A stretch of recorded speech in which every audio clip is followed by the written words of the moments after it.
আমি আজকে তোমাদেরকে একটা গল্প শেয়ার করব। এটা 100% ভাই আমি করতেছি। সো চলো করা যাক। আর এই যে ক্যামেরাম্যান এত খারাপ এই ক্যামেরাম্যান আমাকে ক্যামেরা থেকে ভিডিও করতে হেল্প করে না। সো গাইস আমি যখন ব্লগ করছি ও একবার সেই করে উল্টাই যায় একটা না কথা বলতাম না। শোনো গাইস আমার ভিডিওতে লাইক সাবস্ক্রাইব কমেন্ট সবই করবেন। ভিডিওতে সো ওর ভিডিওতে তো গাইস ক্যামেরাম্যান যা করলো আপনারা তো দেখলেন। এখন চলেন ভিডিওটি শুরু করা যাক। তো আমি বলবো আপনারা কি মিথ্যা বলেছেন এটা কিন্তু কমেন্ট বক্সে জানাবেন। এটা আমি দুইটা পার্টি বলতে চলেছি আজকে। তো কি আর চলেন আমি না ভাই আমি করবো যাও। তো ভাই আমি ক্যামেরাম্যানকে দিব না কারণ ক্যামেরাম্যান এত নড়াচড়া করে আমি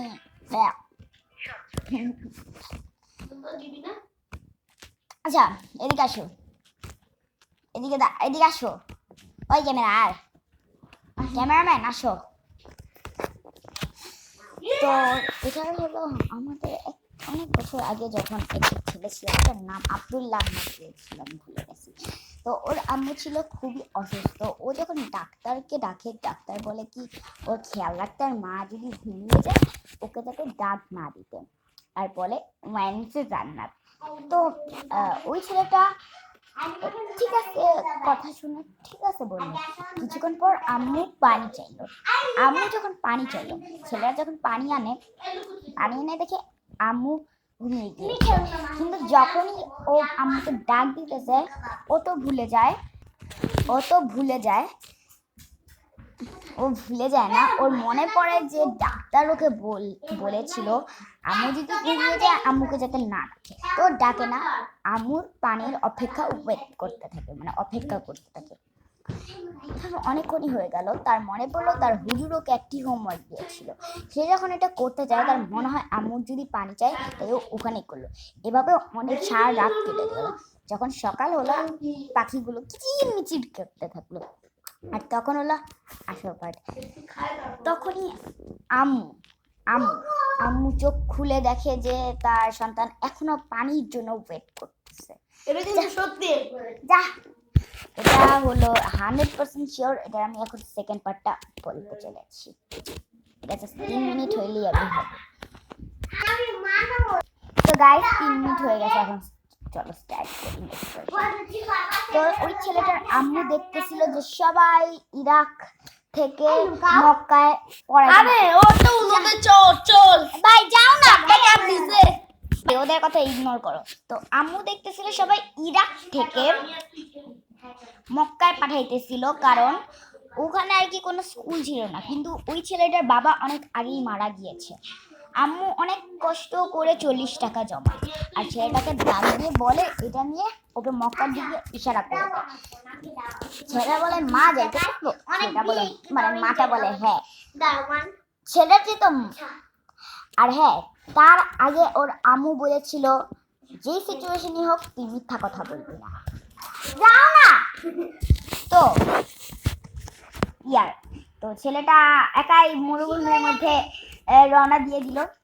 রাত হয়ে গেল। তখন এই গুন্ডারা এসে বলে ওই তুই কে? তখন ও বলে কি যে আমি মক্কা যাচ্ছি, আমার কাছে মাত্র 40টা কয়েন আছে। তখন বলে তুই তো লুকায় ফেলতে পারতি, তুই কেন আমাদেরকে সত্য কথাটা বললি?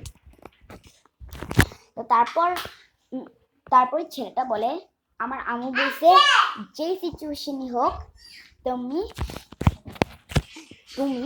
মিথ্যা বলবে না। আর আমি যদি মিথ্যা বলি আমি আল্লাহর কাছে দায়ী থাকবো। তাই তুমি তো আল্লাহ না, তাই আমি তোমাকে মিথ্যা বলি। তখন ডাকাতের যে ক্যাপ্টেন ও অনেক বেশি লজ্জা পায় কারণ ও এত বড় হয়ে এত ঈমান নেয় আর এই বয়সে একটি ছেলে ঈমান নিয়েছে। সে তখন বলে আমি তো অনেক মানুষকে মেরেছি, আমি এখন কি করব? তখন ছেলেটা বলে কিছু হবে না, তুমি খালি আল্লাহর কাছে মন থেকে তওবা করো। তখন তওবা করলো আর বলল যে বাবু তুমি কই যাবা?